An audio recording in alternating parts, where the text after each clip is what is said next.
کسی سہیلی نے اکمل کے بارے میں بتایا تو میں فوراً اس کے پاس پہنچی۔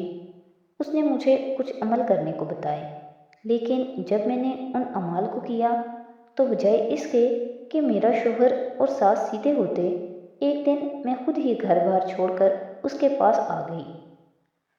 مجھے کچھ ہوش نہ تھا کہ میں ایک شادی شدہ عورت ہوں۔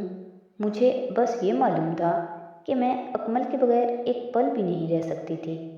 ڈاکٹر نے حیرت سے اکمل کے بارے میں سوچا، جو مخفی سا اور نہایت معمولی شکل و صورت کا انسان تھا۔ دراصل اس کی نیت مجھے دیکھ کر خراب ہو گئی تھی۔ اس نے مجھ پہ ایسا عمل کر دیا کہ نہ صرف میں گھر بار چھوڑ آئی، بلکہ جب میرے والدین مجھے ڈھونڈتے ہوئے آئے تو میں نے ان کے ساتھ جانے سے انکار کر دیا۔ میرے شوہر نے مجھے طلاق دے دی۔ میں نے اکمل کے ساتھ 5 سال بغیر نکاح کے گزارے۔ اس نے شرمندگی سے کہا۔ پھر ہمارا یہ بیٹا پیدا ہوا۔ اس نے بچے کی طرف اشارہ کرتے ہوئے کہا تو میں نے اکمل سے التجا کی کہ اب وہ مجھ سے شادی کر لے۔ اس نے کہا کہ جادوگر شادی کر لے تو اس کی بیوی اور بچے مر جاتے ہیں، اس لیے یہ ممکن نہیں۔ مگر میں اس کے پیچھے پڑ گئی کہ وہ جادو چھوڑ دے اور ہمارے بچے کی خاطر مجھ سے نکاح کر لے۔ بہت منت سماجت کے بعد اکمل مان گیا۔ اس نے مجھ سے نکاح کر لیا اور جادو چھوڑ دیا۔ ہم نے وہ علاقہ بھی چھوڑ دیا، مگر جادو چھوڑنے کے بعد کمائی کا کوئی ذریعہ نہ رہا۔ آہستہ آہستہ سب ٹھاٹ باٹ جاتے رہے۔ نوبت فاقوں پہ آ گئی تو اکمل مزدوری کرنے لگا، کیونکہ اسے تو جادو کے علاوہ کچھ آتا ہی نہیں تھا۔ ہم بہت مطمئن تھے، کمائی کم تھی مگر حلال کی تو تھی۔ مگر ڈاکٹر صاحب، یہ دنیا بڑی ظالم ہے، یہ کسی کو سیدھے راستے پر چلنے نہیں دیتی۔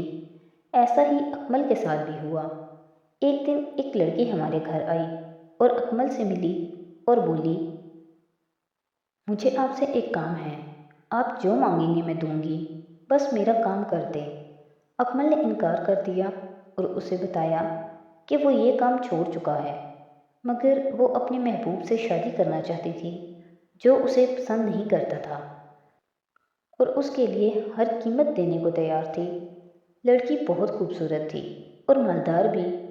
وہ اکمل کے قدموں میں گر گئی۔ ان دنوں ہمارے مالی حالات بھی بہت برے تھے۔ اکمل پیسوں کی خاطر تو نہ مانا، مگر اس لڑکی کی شکل پہ پھسل گیا۔ اس کے ساتھ ایک رات گزار کر اکمل نے اس کا کام کر دیا۔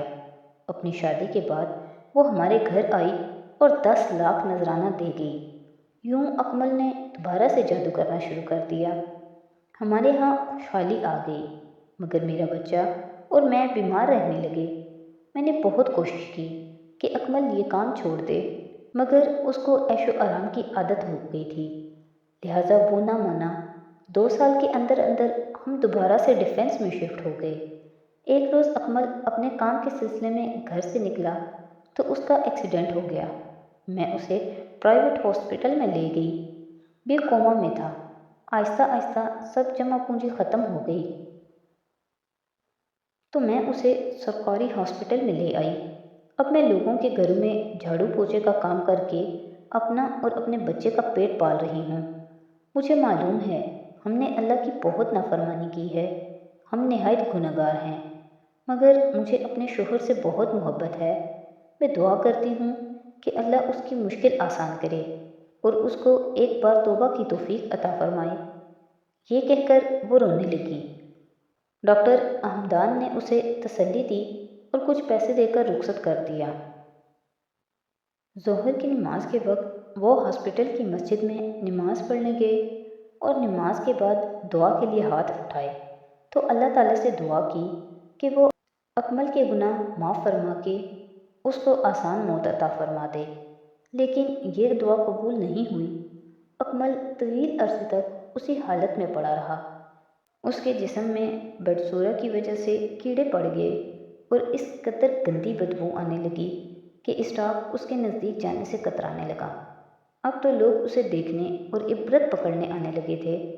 اس روز بھی ڈاکٹر احمدان وارڈ سے باہر نکلے تو ایک مریض کے اٹینڈنٹ کو کہتے سنا، اللہ معاف کرے، یہ شخص جادوگر تھا، شیطانی عمل کرتا تھا۔ اب دیکھو اللہ نے کیسا نشان عبرت بنا دیا ہے کہ اس کی جان ہی نہیں نکل رہی۔ اللہ رحم فرمائے ہم سب پر اور گناہوں سے بچائے اور ایمان کی موت عطا فرمائے۔ ڈاکٹر احمدان نے ہولے سے آمین کہا اور اپنے آفس کی طرف بڑھ گئے۔